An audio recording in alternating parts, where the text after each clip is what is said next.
With that, Greg Olsen joining us live, 14 years in the NFL, Fox Sports analyst, great broadcaster. By the way, Tight End University is back. Its fifth year in Nashville in June 23rd through the 26th. I want to ask you about that because part of what you do, which I think is the most under-discussed part of your sport, is film study. And Caleb Williams was recently quoted talking about the Bears, a team you played for and loved playing for. He's like, yeah, I'd watched film alone. And I don't, I'm not in those rooms. When you hear that, he watched film alone, what was your interpretation of that? How's that land for you? Yeah, it lands as you would expect. It's hard for me to believe that was the case. And I'm not saying he's not being genuine. I've been in 3 different organizations, multiple different head coaches, multiple different quarterbacks. I've never heard of a guy not having the opportunity to watch film with his position coach, let alone the quarterback, between the quarterback coach, the offensive coordinator, someone there. It's hard for me to believe that the organization would let their young rookie watch film by himself. But with that being said, yeah, it is, though, an element of the sport that there is a little bit of a learning curve. I don't think most young guys coming out of college, unless you just happen to be playing for, the right coach, the right position coach, coordinator, whoever at the college level, to teach you the art of film study. I think we used to have a joke, like, we're not in here watching movies, right? There's a lot of guys that put the game on, play 1, and they just go play 1, play 2, play 3, and they just go through the sequence of a game. Yes, you're watching film. Are you really getting the tendencies and really know what you're looking at to study? My experience is most guys have to learn that. Most guys have to learn that over their career. How I watched film in my 14th year was wildly different than how I watched it my first and second year. And I think it's up to the organization. It's up to the coach, especially at the quarterback position, where there is no greater responsibility than understanding not only everything of what your team's doing, but of course what the opposing team is doing defensively. So I can't imagine Ben Johnson's going to let that go on at all. So I think for Caleb Williams and his development, the right guy now is in control in Chicago, both over the team and then obviously offensively with what Ben Johnson can do. But yeah, when I read that report, I kind of did like true, not true, scales of truth, whatever. There's always probably 2 sides to every story, but just the fact that was even suggested is not a great reflection of the organization for sure. But by the way, did you and Cam, for instance, film study, would you sit down with Cam and go, dude, this guy in the flats, is that a real thing? Oh, absolutely. So we had a great routine. So it was actually kind of fun. So most of the meetings from when we got there in the morning were all controlled by the coaches. It was small group meetings, offensive install. Then we'd have practice. Then we'd have post-practice review where we'd watch the practice film. So there was opportunities to, hey, coach, take a second. Cam, here's why I ran this flat. Here's why. And you're watching practice film or you're watching and the opportunity to go. But there's 35 guys in the room. It's not really the opportunity for the 2 of you to have your own conversation. But then at the end of the day, when everything officially with the coaches ended, the tight end and the quarterback room in Carolina were right next to each other. We literally shared a wall. So he'd be in his room with some of the quarterbacks and I'd be doing, sometimes I liked being by myself at the end of the day, just for my own prep and notes and whatnot. And I knew he was right next door. So I would pop over and be like, hey, I need you to come take a look at this and say, hey, look at the way this safety's hips are. Are you okay if I take this a couple yards deeper? Am I going to throw off your timing? And most of the time, Cam was just like, get open, I'm good. But then sometimes he'd be like, I can't hold it that long, or it messes up with my timing of my footwork, or I don't like the way your body language looks on there because you kind of fooled me. I wasn't sure when you were going to come out of your break.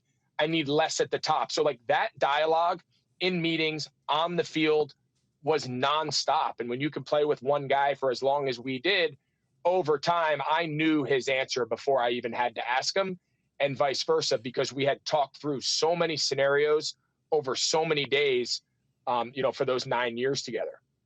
So Cam was a mover. Caleb's a mover. Cam Ward is a mover. I like Cam a lot, and I think Tennessee could be a playoff team. Tell the audience, when you do have Caleb Williams, and he can ad lib, Now, I think the Bears' O-line is better. He won't have to do it as much. But some of these guys like Cam Ward, and Caleb, they're just naturally gifted. It's like if you have a great voice, you sing in the shower. Like, that's just the reality of their game. When you have a mobile quarterback, does it make it harder for tight ends? And does it make it harder in film study, so much as ad-libbed?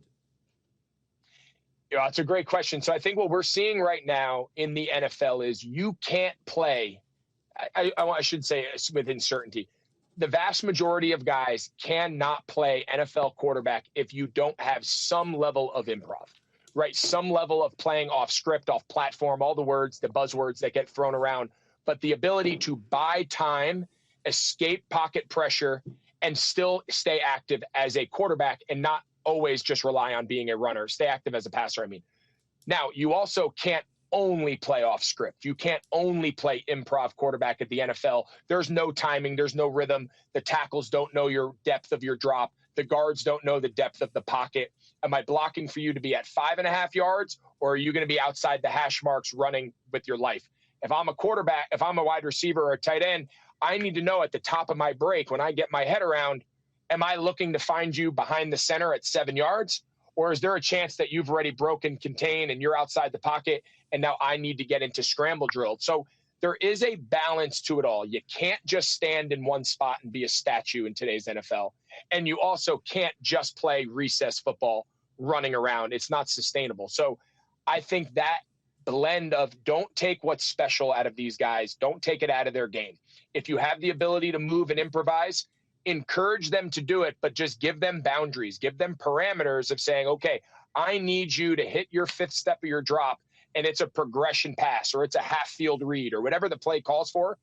After you've exhausted all of that, if the opportunity there is to extend and create plays outside the rhythm of the game, we're never going to take you away, but it can't be hit your back foot and run around, because we can't support you doing that every single play from a protection and a route concept. So there is a little give and take.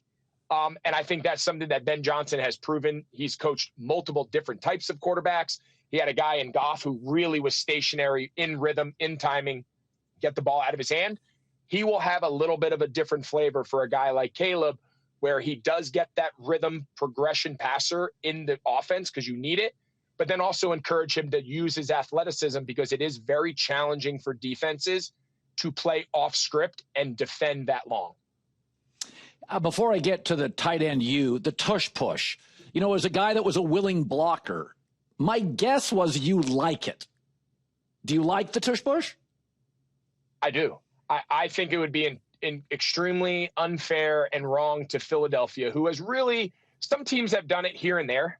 No one has even come remotely close to doing it as efficiently, as often, and used it as such a fabric of their offensive philosophy, from how they manage third downs, knowing they got 1.5 yards in their back pocket, how they call first and second down plays, knowing they have a fourth down in their back pocket, goal to go situations. Like, it is not just a play. It is really a centerpiece of the entire fabric philosophy that Sirianni has built with that offense in Jalen Hurts. So I think to remove that from a team who has found a play that they're uniquely good at, just because the rest of the league is tired of trying to find ways to defend it, I don't agree with.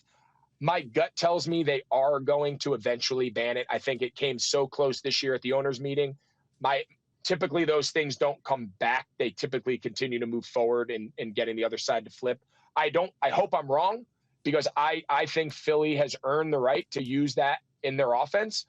I don't think the linemen love doing it. I don't think they love being at the bottom of the pile on, 7 times a game, 5 times a game.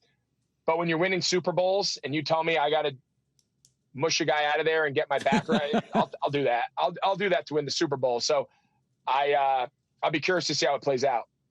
Finally, I think, people were complaining a couple years ago about, running backs don't make any money. It's unfair. And my take has been, well, tight ends have been underpaid my entire life. They have to block the best athlete on defense, and they have to catch. They have to do most of the dirty work.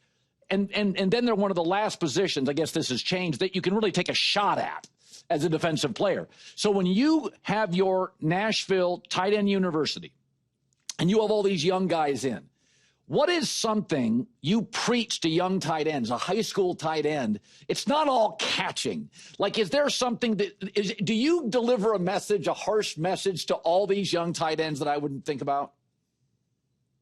Yeah, and it's actually a very simple message. And you know, we get into route running, and we got Kelsey given, you know, really high level coverage recognition and how to use leverage and breaking and finding space. And a lot of this stuff I kind of look and I laugh and I'm like, Kelsey, like, not everyone can do what you're talking about right now because it's super advanced, and him and Mahomes. And then you got Kittle talking run game and footwork and hand placement and fight. And, you know, these guys are just so unique, but obviously they have a lot of experience and a lot of understanding of the position. But the message that we try to deliver, at least the one I try to deliver to all of our guys, to your point, is the best opportunity to have success at tight end, especially at a higher level, is to be able to be trusted to be on the field on every snap.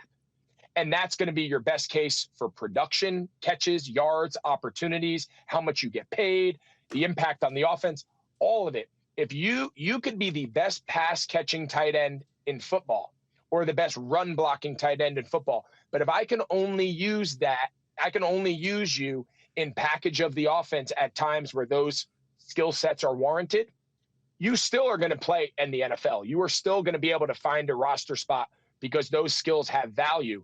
But if you want to be a legit guy, you want to catch 80 balls, you want to have 1,000 yards. The only reason I ever caught 1,000 yards, Colin, was because I knew I went into every game and there was like 4 to 6 real routes downfield, 20 plus yards that were designed for me. But of that 4 to 6, I needed the right protection, the right play call. Did the play ever get called in the first place against the right coverage? And then did I catch it? Was the throw? There's so many factors. Of those 4 to 6, if I got 2 or 3 of those, that was a great day. But now you got 3 catches for 55 yards. But now I caught a flat route. I caught a first and second down check down because I'm on the field. I caught a short yardage pass, a goal line pass. And next thing you know, I'd finish with 7 for 90. And it wasn't the flashy plays. So if I'm only on the field for the flashy plays, I never catch the easy ones. And if I'm only good enough to be on the field in goal line and short yardage because I'm a blocker, I don't catch a 3rd and 8 dig across the middle for 25. So being on the field and providing value to your team, no matter the down and distance, you're not looking to the sideline. What personnel package are they calling? If I'm on the huddle every single play, even if I'm not the best at anything, my ability to raise my value and raise my earnings, my production, all of it, go up. So that's our message to them. Be good enough at everything, and it's a much easier road. Great stuff. Great broadcaster. Fox Sports. It's Tight End U. It's in Nashville, the 23rd to the 26th, a great American city in Tennessee. Good seeing you, my man. Good seeing you, man. Have a great summer.